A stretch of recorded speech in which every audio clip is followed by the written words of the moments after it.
la educación. Vamos a hacerle honor al nombre de este programa. Vamos a hablar de educación, de los problemas que hay en el sector educativo, sobre todo en el sector gubernamental, en lo que es el ministerio, con los maestros, con todos los problemas que hay en ese orden. ¿Y quién mejor que la presidenta de la Asociación Dominicana de Profesores de ADP, la aguerrida Xiomara Guante, que se enfrentó, pues, ¿cuántos profesores hay, Xiomara, inscritos con derecho al voto? Gracias, Diana, por tu invitación y gracias por permitirme venir a compartir con tu importante teleaudiencia. Hay 108 en el padrón último de la 108,000. 108,000 docentes entre activos y pensionados y jubilados. ¿Y los pensionados tienen derecho al voto? Sí, claro. Para elegir a ADP. Claro, para elegir la ADP. A su presidente. A su presidente y a todas las estructuras de todas las seccionales municipales. El personal pasivo tiene todos los Claro, derechos todos de los votación. Derechos, todos los Tú sabes derechos. que en la UAS eso lo perdemos cuando somos pensionados. Nos pueden incluso hasta recontratar para dar clases, pero no elegimos a las autoridades. Pero eso es una pena porque se supone. Se por supone ejemplo, que quién tiene más experiencia, así es. quién tiene más conocimiento de la Así institución, así es. que una persona que ha pasado 30 años mínimo. No, es que ella. no es posible. Inclusive, te quiero comentar que nosotros que estamos obligados a montar el Congreso, el 9º Congreso de la Asociación Dominicana de Profesores, que es revisión de sus estatutos, determinar y definir políticas que va a llevar a cabo el sindicato en este periodo y en los periodos por venir, tenemos pensado, por ejemplo, nosotros tenemos una secretaría de atención a jubilados y pensionados. Bueno, está la propuesta, que aunque hay que todavía afinarla y discutirla, de que debería ir en esa cartera un compañero jubilado y pensionado, porque nadie mejor que ellos mismos para poder impulsar, aunque nosotros impulsamos, pero es bueno que haya un compañero de ellos. O sea, que esa dirección la maneje un pensionado. Esa secretaría la maneje, eso está planteado, eso está propuesto, solamente hay que discutirlo, afinarlo y que ya quede como un consenso dentro de las cosas que se van a modificar en el estatuto, de manera que eso es una pobre cosa que estén fuera, porque es que no solo para votar, sino también para su defensa, y si están fuera del sindicato, ¿cómo lo vamos a defender? De manera que sí son parte importante. En el caso de la base es parte de FAPROBAS, es parte del sindicato. Pero no pueden estar, pero no pueden votar. Pero no están en el listado cuando se van a elegir las autoridades, directores de escuelas, rectores, vicerrectores, no. Para eso para no. nosotros no. A menos que sea un profesor meritísimo y que por esa condición, que son poquísimos, pues se le tengan el derecho a ser parte de las elecciones. No, allá no. Qué bien. No, eso es son una parte conquista, con una todo. conquista que hay que, y además, como se dicen los precedentes, como Sí. existen, ¿tú entiendes? Sí. Es bueno argumentar cuando se vaya a abogar por conseguir ese derecho. Sí, claro. Así es. Xiomara, el inicio del año escolar, yo quiero explotarte en esta media hora que tú me digas lo más. Que quieras, todo lo que quieras. Dime, Diana. el inicio del año escolar, los medios de comunicación reportan problemas en algunas escuelas. ¿Realmente se inicia en condiciones idóneas o se inicia con muchas precariedades? Mira, yo pienso que uno de los años, de los últimos años, el año que inicia con mayor precariedad de los últimos, digamos, 5 años, 6 años, vamos a poner, de los últimos 6 años es este. Inicia con una gran precariedad.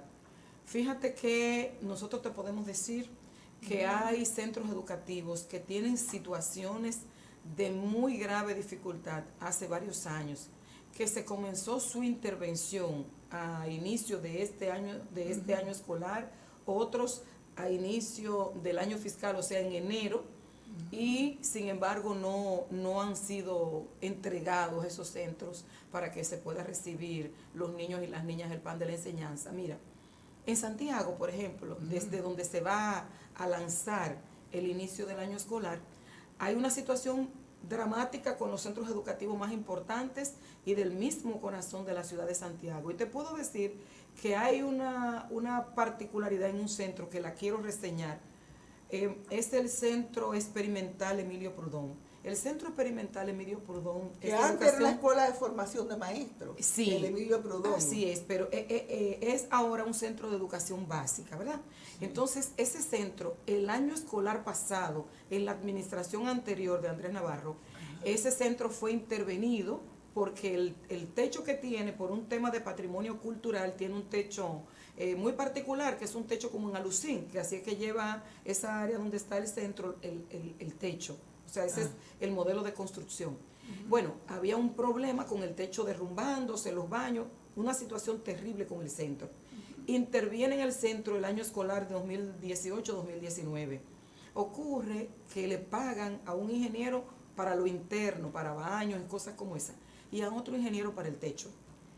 Cuando ya el techo se está a punto de derrumbar, sacan los niños de básica y lo llevan a un liceo de media, al Liceo Onésimo Jiménez. Son adultos, son jóvenes ya grandes, ¿verdad? Que van a estar con los niños. Bueno, tienen todo el año escolar, no solo los adultos, los jóvenes con niños, sino que también el Onésimo Jiménez es un liceo y necesita el tiempo completo. Pero la Escuela Experimental Emilio Prudón es de jornada extendida, necesita el tiempo completo. Pues tienen el año entero. La planta física disputándosela. Una tanda uno y otra tanda el otro. O sea, tú te imaginas, han recibido medio tiempo de labor, tanto el liceo como la básica. Pero lo peor no es eso. Hemos llegado hasta aquí, el año escolar inicia y aún no hay una respuesta porque el ingeniero del techo que llegó a quitar el techo dice que no le pagaron. Entonces, o sea, no le han remunerado el monto suficiente para él montar el techo. Solamente para desmontarlo. Para desmontarlo. Entonces tú te preguntas, óyeme, ¿y qué está pasando aquí? Nosotros realizamos el pasado martes 18 movilizaciones alrededor de todas las regionales educativas del país, las 18 regionales. En esas movilizaciones, los compañeros que estaban orientados para hacer eso, los presidentes de seccionales, dieron a conocer a la prensa del país, a la opinión pública, cómo estaba la situación de los centros y la situación de la educación en términos generales a ese día, el día martes pasado. No hay libros, no han llegado registros, no hay ningún tipo de insumos. Algunos centros, como los que están más a la vista, se han estado fumigando, le han pasado una pinturita, pero realmente la situación es dramática.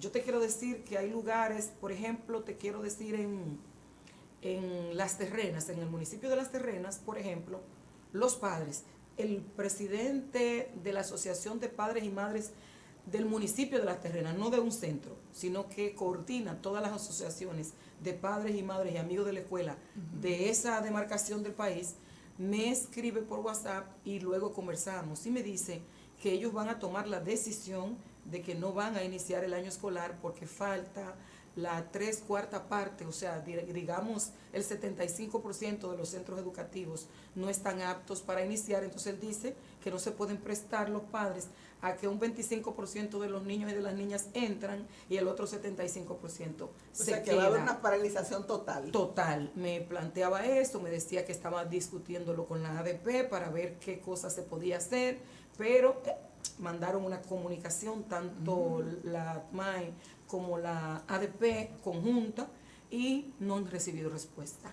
Por lo menos al día de ayer no habían recibido ninguna respuesta. Entonces eso es el cuadro que tenemos. Y estas autoridades sabían, las nuevas autoridades que se instalaron a partir de febrero, que encabeza el ministro Antonio Peña Mirabal, sabían que había todo ese tipo de situaciones. Primero, porque nosotros en un documento que le llevamos, la ADP, le explicábamos ese tema, que queríamos participar, o sea, no en remoción de centros, sino ayudarles a identificar dónde estaban los centros en deterioro para que pudieran intervenir. Y además el propio ministro hizo denuncias muy serias de que encontró situaciones complicadas con ingenieros que habían recibido el dinero, se habían ido, otros que no le habían pagado y él mismo decía que no sabe por qué. De manera que yo no entiendo cómo hemos llegado hasta aquí entonces, conociéndolo la situación las autoridades, sin que se haya intervenido de manera horizontal los centros educativos para el inicio de este año escolar. Sobre todo con un presupuesto realmente que es con respecto a lo que se tenía hace muchos años. Realmente no, la excusa del dinero ahora no existe. Porque si hay una cosa con la que se cargó bastante desde el año 2013, exacto, que se comenzó a implementar el 4%, claro, con lo que se cargó fue construcción y remoción de aulas. Hemos seguido con una gran parte del presupuesto destinada a construcción y a remoción de aulas. Entonces, nosotros no entendemos claro, esta situación. En consecuencia no se entiende. Quizás es porque lo han destinado a construcción de edificaciones muy costosas, muy sobrevaluadas, sí, que hace que el dinero pues no haya podido ser optimizado. Eso es así, eso es así. Inclusive los propios terrenos, desde los terrenos ha habido dificultad. Mira, en los Alcarrizos hay una estancia infantil y al lado un centro educativo del nivel básico que recién se inauguró y duró más de 3 años en construcción. Y yo pienso, no tengo el último dato del último presupuesto con el que ya finalizó, pero cuando nosotros lo fuimos a ver hace alrededor de año y medio, que no iba ni siquiera por la mitad, llevaba casi el doble del presupuesto que se presentó para la construcción de ese. ¿Tú sabes por qué? Porque ese terreno no estaba apto para construir un centro educativo con un segundo nivel. Hubo que preparar el terreno, hacer un trabajo tremendo para que pudiera soportar la estructura que se iba a construir. Entonces, ¿eso qué hace?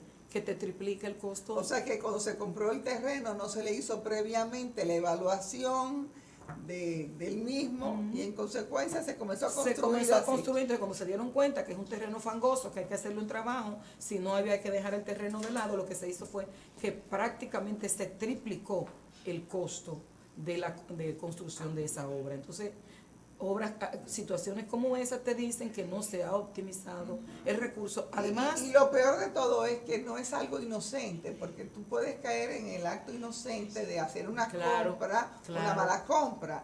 Es que sencillamente es el terreno que había adquirido previamente o que ya tenía de hace mucho tiempo un compañero, y en consecuencia hay que gratificarlo, y muchas veces a sobreprecio. Así es, y eso ocurre también en muchos centros que están construidos y que no tenía esa área donde está construido el centro, no tenía la demanda estudiantil para que se construyera un centro de esa naturaleza. Exacto. Entonces se construyeron sin tomar en cuenta dónde está la demanda, y hay centros que tienen muy pocos estudiantes, construcciones muy suntuosas, grandes, con muchas aulas, con aulas muy grandes, sin embargo casi no asisten los niños. Entonces las localidades que tienen la mayor demanda, entonces están sin aulas.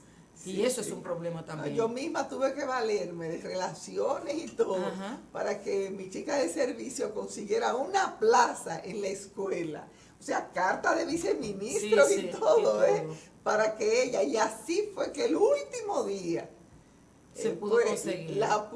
Lo pude conseguir. Y eso obedece justamente a eso que tú decías. O sea, hubo construcciones que no se hicieron. Bueno, aquí hay una gran demanda poblacional en términos de estudiantes, vamos a construir un centro aquí. Sino que si alguien te ofrece este solar, este terreno, para que se construya un aula, lo toman, y luego entonces que se ve que cuando ya el aula, la escuela está lista, no hay. Entonces, sí, pero uno lo ve cuando uno va por la carretera, de repente uno ve un pueblito de poquísimas casas, y una edificación, una planta física que es para cientos de personas. ¿Y a quién va a acoger? Si no veo ni siquiera la cantidad de casas que hay.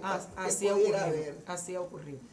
Xiomara, hay otro tema que realmente es muy peliagudo, y es el tema de la orden departamental que emitió el ministerio, en el cual pues se solicita la creación de una comisión para que pondere pues la educación en temas de género, y que entonces pues se ha cambiado, que es una ideología, que lo que se quiere es vender la imagen de que, bueno, de que el lesbianismo, la bisexualidad, todo, que en fin, que son cosas normales, que es algo que es lo que se quiere difundir en la escuela, que eso obedece incluso a una idea internacional, o sea, y todo, porque a nosotros nos encanta internacionalizar las cosas. Sí, así es. Hay un plan internacional para que los haitianos, hay un plan internacional para que la educación. Entonces, ustedes como ADP, como profesores, ¿cómo han percibido esta orden departamental y por qué se ha producido esta reacción cuando se habla de temas de género, no de ideología? Bueno, mira, lo primero que te quiero decir es que nosotros, la Asociación Dominicana de Profesores, que inmediatamente comienza el debate en torno a la orden departamental 33-2019, que es la que habla de diseñar y definir la política de equidad de género. Nosotros reaccionamos y hablamos en el sentido de que, bueno, la ADP no le luce decir que no apoya una política de equidad de género, en tanto nosotros desde el año 2008 tenemos una secretaría en el Comité Ejecutivo Nacional y también en las distintas estructuras, donde una mujer la ocupa y es justamente una secretaría de equidad con perspectiva de género. Bueno, no todas las ocupan mujeres, también hay hombres. La pueden ocupar hombres. La claro. ocupan mayoría mujeres porque el magisterio es más de un 70% mujer. Sin embargo, también hay hombres porque hablamos de equidad de género. Y hay hombres, exacto, que ocupan la secretaría, pero existe. Y eso es justamente para eso, para hablar de equidad, de la igualdad en materia de derechos, en materia de participación de oportunidades. Que hay, y de oportunidades entre hombre y mujer, ¿verdad? Entonces, yo primero quiero decir, y esto lo digo de manera muy particular, sin embargo puedo también mencionar a todos los miembros del Comité Ejecutivo Nacional por todos esos comentarios que han habido. Nosotros cuando hicimos nuestro pronunciamiento, si hubiésemos visto algo anormal dentro de esa orden, nosotros no hubiésemos reaccionado a favor. ¿Por qué? Porque todo el que está en el Comité Ejecutivo Nacional es una persona que cree en la familia y en la familia que Dios dejó instituida, cómo se crea esa familia. Entonces, no estaríamos nunca de acuerdo con ninguna situación que sea extraña a lo que es la familia que Dios dejó impuesta. Sin embargo, pensamos que hay excesos, que hay extremos a los que se va la gente, como bien tú decías.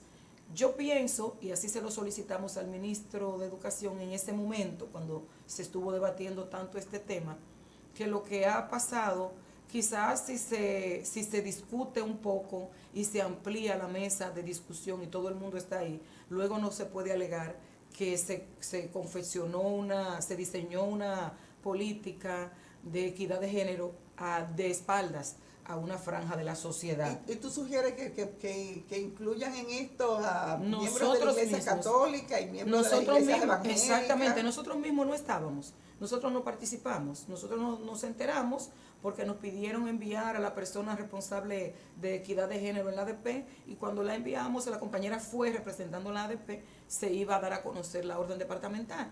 Pero realmente nosotros no nos pusieron en la mesa de discusión de la política, lo que se instruyó el día que se presentó la orden, que era los 60 días para la elaboración de la política. Sin embargo, yo pienso que se amplíe la mesa para que todos los sectores, la Iglesia Católica, la Iglesia Evangélica, sectores sociales de la vida nacional, interesados en este tema, participen. Porque lo que sí es cierto, Diana, es que nosotros tenemos un problema social enquistado, que es el machismo, que está afectando la estabilidad de los hogares dominicanos. Vemos cuántos feminicidios ocurren día a día y cuántos niños y cuántas niñas quedan huérfanos, que eso nos genera un problema mayor de dimensiones que este país todavía no ha investigado hasta dónde llegan esos huérfanos fruto de una catástrofe. ¿Cuánto, Xiomara, de los delincuentes que hay en las son calles fruto son de procedentes de esos hogares? eso? Entonces, este país no sabe porque no ha investigado para saber qué consecuencias tiene eso para nuestra sociedad. Entonces, mal haríamos con cerrarnos a no implementar políticas que desde la escuela permitan desmontar el machismo que es en definitiva lo que produce la violencia intrafamiliar y los feminicidios que vivimos. Nadie está exento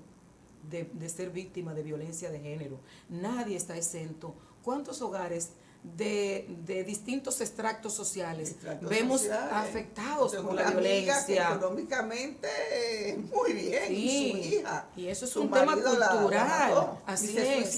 Y se suicidó. Entonces, ¿qué pasa con esos niños? Recientemente, en el propio sector donde yo vivo, que es un sector pequeño, hace apenas un mes, un sector pequeño, un sector cerrado, y un señor con una buena posición económica, una señora con una estabilidad también, una preparación intelectual y todo eso. Y él asesinó a su esposa y se suicidó. Entonces, eso no escapa a sector social, eso no escapa a ninguna persona. Entonces, nosotros tenemos que trabajar políticas en ese sentido. Y la mejor política es desde la escuela. A la educación. Es desde la escuela. Una de mis hijas estaba alfabetizando a su hijo y de repente se pone a fotografiar todas las frases que supuestamente el niño debía aprender, en que se revalorizaba el padre. Mi papá rema, mi mamá lava. Sí, ese es el problema. Mi papá casa, o sea, es un deportista. Mi mamá cocina. Mi mamá cocina. Ajá. O sea, ella puso ahí, o sea, Sí. en cada vez que iban aprendiendo una Sí. letra, Sí. pues todo era para reforzar el valor del hombre y en detrimento de una mujer que es de la casa, que debe estar encerrada. Entonces, ¿qué ocurre? Que nuestros niños, los del sexo masculino, van creciendo con esa idea de que la mujer está para estar en la casa, para cocinar, para lavar. Y que es una propiedad. Y que es una propiedad suya. Entonces, crece con eso, no importa el nivel social a que pertenezca el niño. Crece con eso y entonces cuando ya se casa, tiene su esposa, piensa primero que es de su propiedad, segundo que ya no tiene derecho a estudiar ni a prepararse, y que si estudia, ella no tiene derecho a sobrepasarlo a él.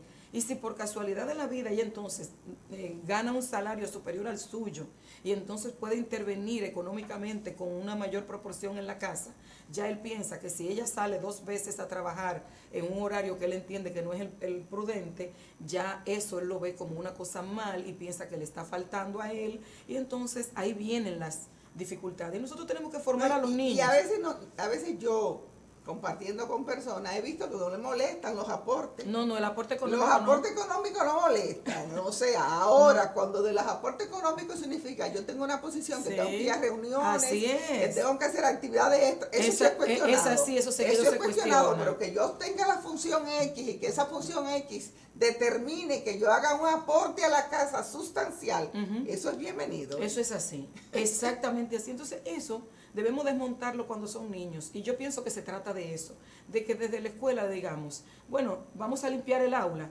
No, pero no es la niña solo que va a limpiar el aula. Cuando yo crecí en el centro educativo donde yo hice la mayor parte de mi educación básica, las niñas nos ponían a limpiar el aula. Los niños no. Ellos no. ¿Y qué hacían los niños? Entonces los niños solo sacaban las butacas y nosotras limpiábamos, o sea, la fuerza física la hacían los niños y nosotras solo limpiábamos. Entonces ellos se quedaban afuera haciendo cuentos y hablando y jugando y todo eso. Y después ustedes terminaban, ellos volvían y entraban en las butacas. Entonces eso tiene que terminar. Enseñar que en el libro de enseñanza aparece solamente la madre con el bebé en los brazos. Hay que enseñar que el padre también tiene que tener su bebé en los brazos, para que cuando la madre está trabajando y él le toca estar en la casa, él pueda cuidar a sus hijos. Cuando están trabajando los dos, y entonces, se turnen para las labores domésticas del hogar. Y eso es lo que en la política de género se pretendía motivar, es de lo ver que de nosotros, qué manera se transversalizaba exactamente, esto. es lo que nosotros interpretamos. Y siempre que sea así, siempre que sea como lo estamos explicando aquí, va a tener el apoyo de nosotros. Lo único es que el ministerio parece que luego se acobardó y entonces lo han recogido, pero yo pienso que tienen que con responsabilidad abordarlo. Porque es que lo que hicieron, lo recogieron, lo guardaron, lo gavetaron, y no se ha tocado más el tema. No se ha tocado más el tema. De todos modos, si todo está transparente ahí, lo que tienen es que ampliar la mesa, y yo pienso que hay que volver a discutirlo y ver que todo el mundo participe, porque cuando la gente participa, se siente compromisario de lo que se hizo y además no tiene ningún tipo de temor. No tiene ningún tipo de temor porque participó. Yo particularmente me muevo en un medio, yo soy católica, Sí. practicante, me muevo Sí. en un medio donde la gente está escandalizada. Sí. Y cada vez que trato de mediar, pues inmediatamente Sí, la gente está cerrada. La gente está cerrada. Sí, sí. Pero para que no haya eso, lo que tienen que hacer es abrir la mesa, que todo el mundo esté ahí, que cuando salga un documento sobre este tema, sea un documento consensuado con la participación de todos los sectores, Bien. incluyendo todas las iglesias. Bien, Xiomara, como siempre, para mí es un gran placer compartir contigo. Es la primera vez que te tengo aquí en esta mesa. Después de presidente, porque yo he estado aquí contigo antes. Bueno, como presidenta de ADES. Así es. Y será pues, vamos a seguir con otro invitado. Gracias, Diana, por la oportunidad.